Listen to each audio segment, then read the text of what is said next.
Hey guys, today's video is way different than what you have seen on my channel before, and it's about social anxiety. I'm making this video because I would like you to know more about this topic, and also I would like to share with you my experience and show some examples how it affects my life and me personally. So let's start. Social anxiety can be also called social phobia and social anxiety disorder, SAD. Its abbreviation is actually adequate to this topic because it's actually sad. Those who are not that deep into this subject say that social anxiety is simply the fear of people. Being nervous in social situations such as public speaking, making new friends, etc. But actually, it's much more than this.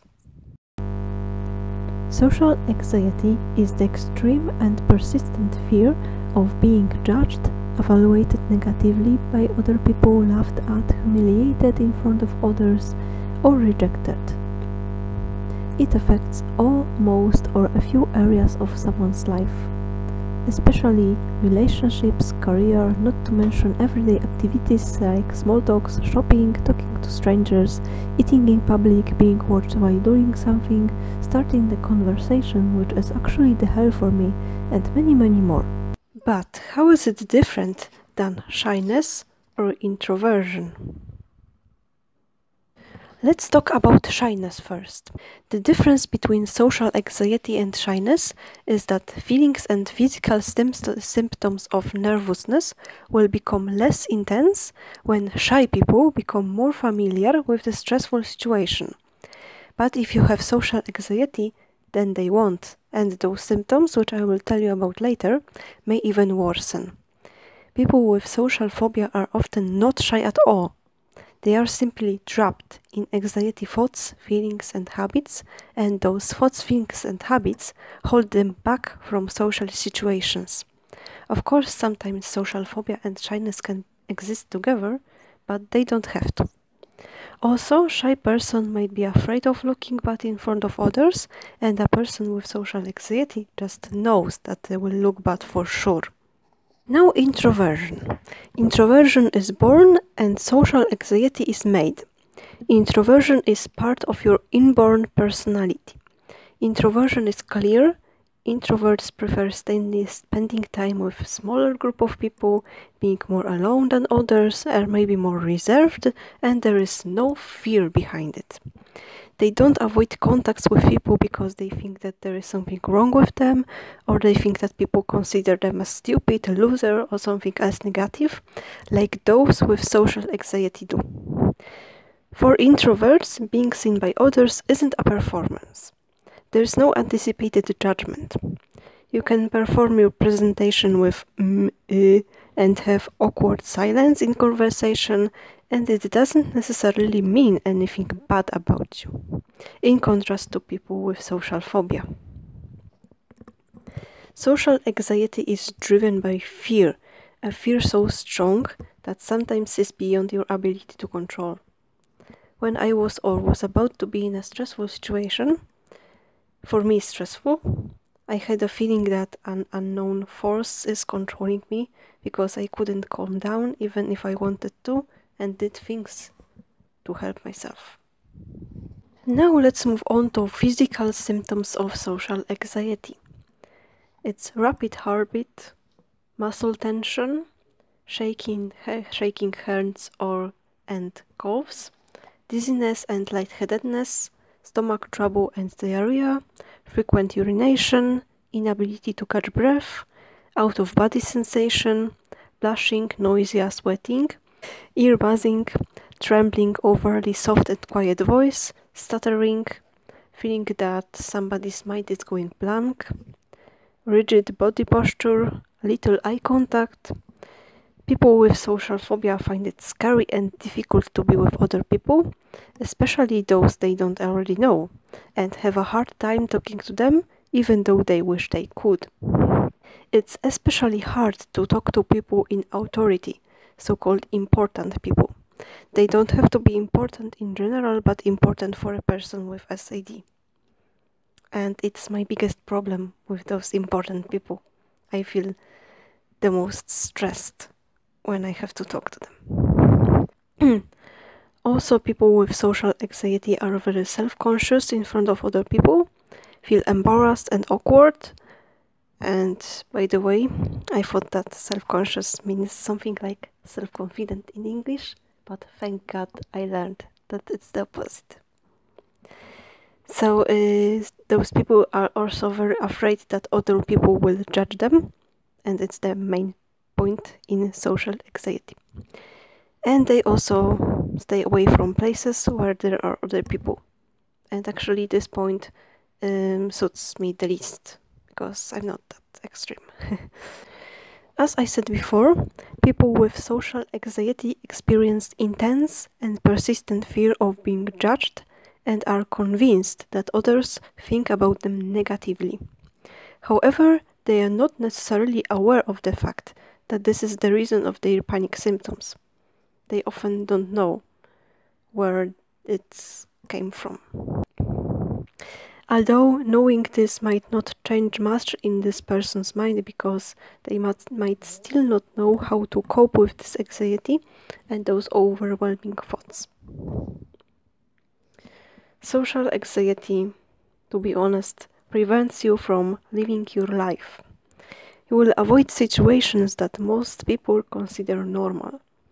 You might even have a hard time understanding how others can handle them so easily, which is what I often wonder about. And I will tell you about some example later. When you avoid all or most social situations, it affects your personal relationships and career, of course.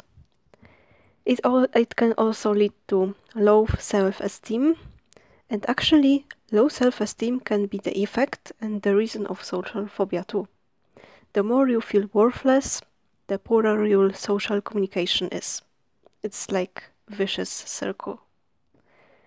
However, feeling worthless is not the only thing that comes into social anxiety. You can feel like this and still feel good doing shopping and talking with people. Social anxiety leads also to negative thoughts, sensitivity to criticism, poor social skills that don't improve, and it often exists together with depression.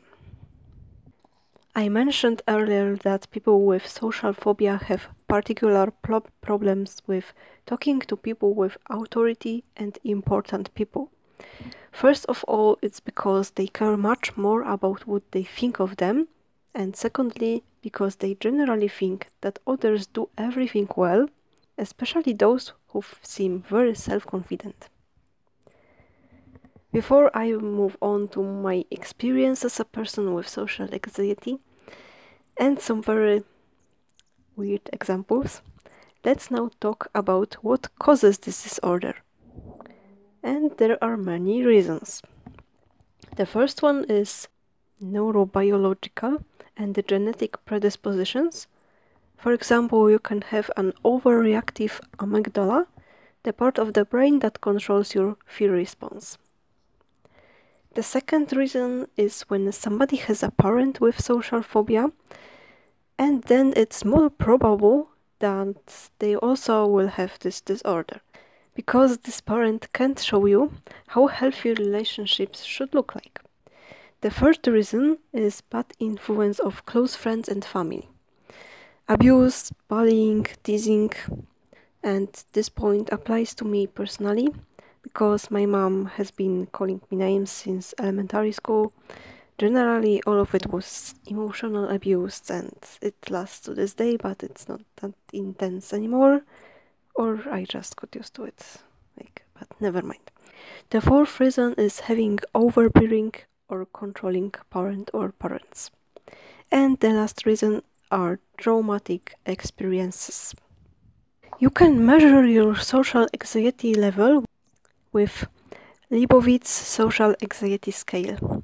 There are 24 questions when you should rate a situation in terms of fear and avoidance. I took this test and my result is severe social phobia, and I got 90 points. You can check yourself on the website of National social anxiety center, which I will link down below. I will show you now some basic examples from this test, and the first one is answering phone calls. I hate talking through phone. It's stressful for me, and I avoid it as much as I can. I never talk through phone in public.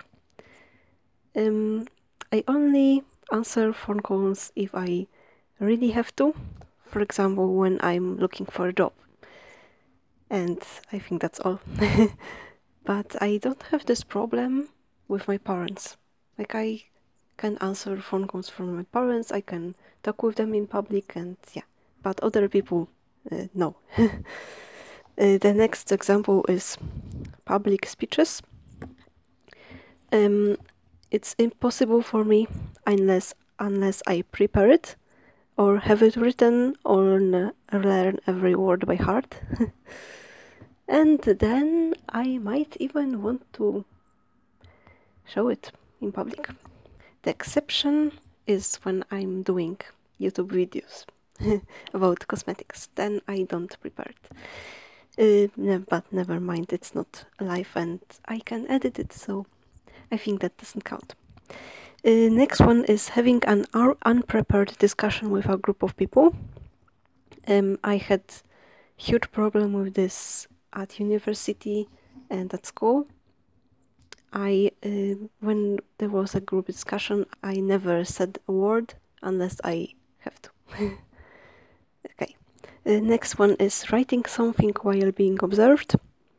I always stop doing that, hide everything, and I'm mad at somebody who watches. And I hate it when teachers did that on tests. Speaking up in a larger group of people. For me, it's more than 3 or 4 people. Being close with someone, it's especially hard for me when there is this important person, when I care about, like, very much. Resisting a high-pressure salesperson. I literally panic when a salesperson comes to me and asks me something like, "How can I help you?" and then observes me all the time until I leave the shop. Fortunately, there are very few shops with this habit, and whenever I find one like this, I never go there anymore, or very rarely, if it sells cool things. And I have 0 problems with eating or drinking in public and urinating in public bathroom, and at least with this I'm normal. So now let's move on to some more extreme experience with my social anxiety. I'm not very good with people. If you don't start a conversation, we won't have one. You ever heard of the idea that if you tell a lie big enough and keep repeating it, people will eventually believe it? She's just shy. She'll grow out of it. This was my lie. So I kept waiting for the day I would finally be able to show my true colors without the fear of being judged. But that day never came. Remember that quiet kid in your class, the one that used to sit in the very back and never raise their hand? Yeah, that's me. Always too scared to speak up, fighting my battles inside my head and losing each and every one of them. A couple years later, not much has changed.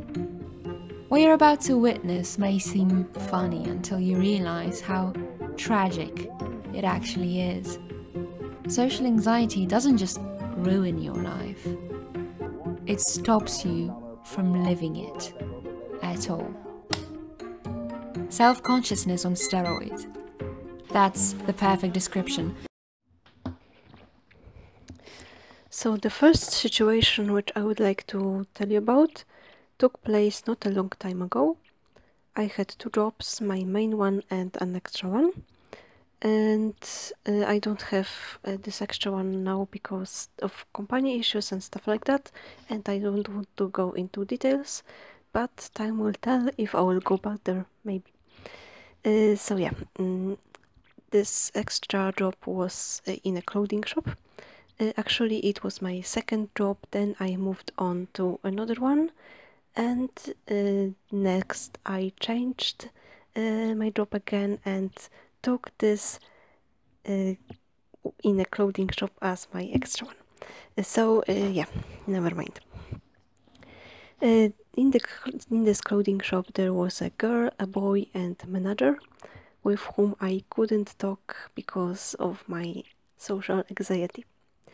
Whenever I was near one of them, two of them, three of them, whatever, I was so stressed then that my tongue was tangled up and my mind was going blank and I never knew what to say. I consider them as cool people and I kinda wanted to get to know them better, make friends with them somehow or something, but every time I wanted to be chilled, normal, funny, I became very serious, clumsy, silent, awkward, and just off-putting. Then I hated myself for this, and it just not ended very well.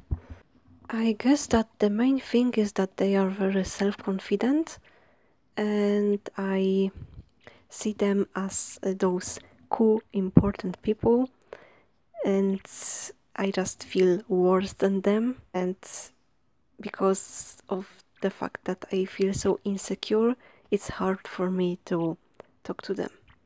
But the thing is that the rest of employees are at ease with them, and I always wonder how they are doing it, that they don't have problem to talk with them.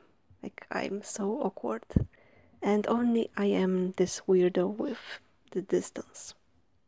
And I really don't want to have this distance. There was a situation when I was on a shift with this girl and another person. This girl was doing something around and I wanted to come to her and say something like, "Hey, how are ya? How is it going?"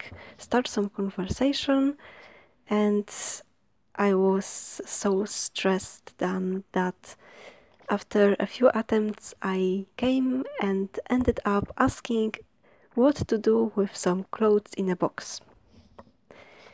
Yeah, it was an example of me in an extreme level of social anxiety. There was a situation which took place yesterday. I mean, when I'm recording this, it was yesterday. I came back from work by bus together with this girl. I came in and took a seat, and then she came in and stood near because she had a suitcase. I was in a great mood because earlier I talked with my best friend, who has a great influence on me, and I wasn't that extremely stressed. Through all the drive, I wanted to come to her and start a conversation, but I didn't because I was scared that it would be an awkward silence after and that she would not want to talk with me or something. I waited for a great moment to get up and come to her because she was doing something on her phone, and I know that's not an excuse because that's a normal thing. But even though I always wanted to get to know her better, like my friends, etc., and I had the perfect time. I knew what to say because she had a suitcase, so there was a subject to talk about, and I didn't come to her. Like, this is irrational, and I'm mad at myself. And also I observed that the more I spend time with my best friends with whom I feel very comfortable, my social anxiety is less intense towards other people. But the thing is that I need my close friends to be with me, to be to have less social anxiety, which is bad, kinda, because I want to be like this all the time without the need to have my friends with me. And I don't know how to achieve it, because like my social anxiety is so powerful. And there's another example when I was in a stockroom with this boy and he asked me about my previous job, and I answered him like in one short sentence, and then I rushed on a break because I became so awkward and stressed. Then on a break I thought about what to say. I calmed down, and then when I came back it was too late. So yeah, I am just weird. The thing is also that when I'm doing something like physically, I can't talk because I focus too much on what I'm doing. And as you could see, my behavior was so irrational that I can't even understand myself. I always wanted to talk with those people, and when I had the chance to talk with them, I just couldn't and resigned.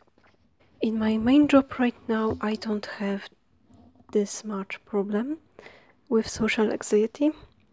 When I came here, I already knew one person, and it's my close friend, so I kind of felt better.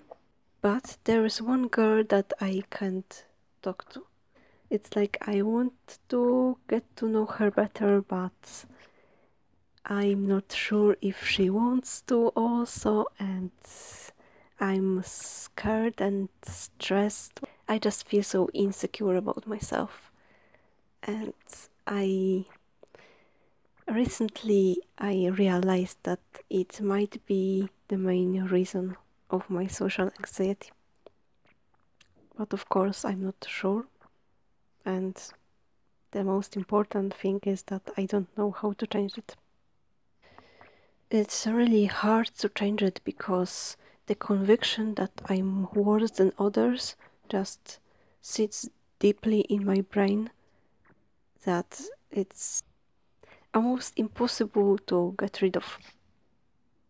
I seriously don't know what to do to not think like this, because even if I don't think like this on the surface, those convictions are still deep in my heart, brain, everywhere.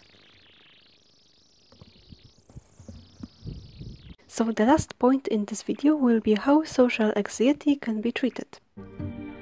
Now, you may be wondering if there's anything you can do about it, and the answer is locked away in one simple word: therapy. Yes, cognitive behavioral psychotherapy and sometimes pharmacotherapy based on antidepressants is able to make you healthy and happy. It's very unlikely to cope with this issue on your own. Mental disorders tend to create vicious circles of negative thoughts in people's head, which even worsen their condition. There should be a voice from outside which will bring our thoughts to the right and healthy path.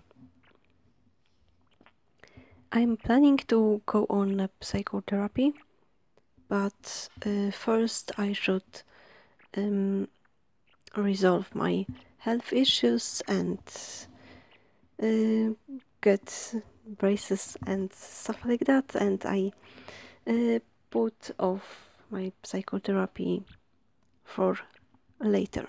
Like this is the last thing I want to do for myself.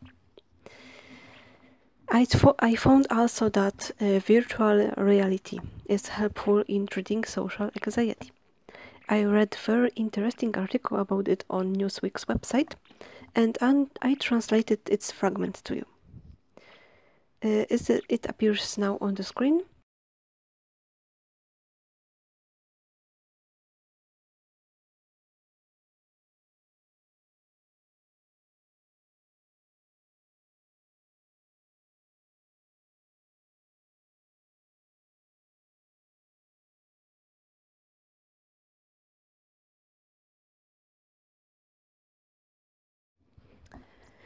There is a fragment in this article about what this patient thinks when he stays in the queue. And it's something like, what people think about me. They probably think I'm stupid. I'm standing here and buying a ticket. They will probably laugh at me when they hear that I want to go to Radom. Because who would go to Radom? After reading this, I realized that I don't have this problem with going somewhere. Like, I don't have social anxiety symptoms when I want to buy a ticket to somewhere, because nobody never told me that there is something wrong in going to some direction. However, I realized that while doing clothing shopping, I have the same thoughts as this patient in the queue. I'm the most stressed when I'm shopping with somebody else, which I never do because I'm stressed, and when a person who I know works in a particular shop. Every time I pick an item in the presence of my friend, somebody who I know, I always have in mind that they are judging my choice. They think that I have a horrible taste, like this what I'm choosing is ugly, and I just can't stand it. When I worked in my first job, which was also a clothing shop, I bought nothing throughout the time when I worked there because of my anxiety. And now shopping in this clothing shop where there are those three people is even worse.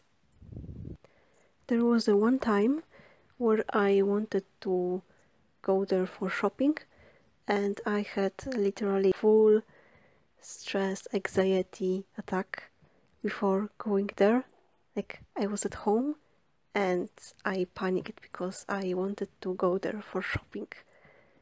It was that extreme that I had to take a pill, and then I just calmed down a little, and then I was able to go there and buy a pair of trousers. Like, that was insane, and oh my god, I just feel embarrassed to say this. And all the time I had in mind what those co-workers, employees, everybody might think of me if I get some piece of clothing. Like, hello. Imagine all the shop staff that is thinking that you have horrible taste and what you choose is ugly, and you are hearing their thoughts. And that's something similar. I mean, I don't hear voices, but I subconsciously have in mind that they are judging my choice and they are thinking something negative about it. It exists only in your mind, and in reality they probably don't even care. But it's beyond me to understand that they don't even care, because my anxiety is bigger than the reason. Also, I read that people with social anxiety tend to do more activities in the internet, and that's true. I have my blog, my Instagram, my YouTube channel right now, and I just feel better on the internet because nobody judges me right here. And also I don't tell my friends that I have YouTube channel, like only one close friend knows about it, because I just don't want them to know. It's fun for me, and I don't want to control myself doing things here. The fact that they don't know suits me very well. Thank God there is editing, because I was so stressed doing this video and I spent like 2 days filming it. So I hope you liked this video. I really tried to make it look pretty good and not boring, because I don't want to show my face in videos for now. And I create this background. It's very basic. If you want to, you can share your experience with social anxiety in the comments down below. Tell me what you think, say whatever, and please subscribe to my channel if you want, and see you in my next video. Probably about makeup, but who knows? Bye guys.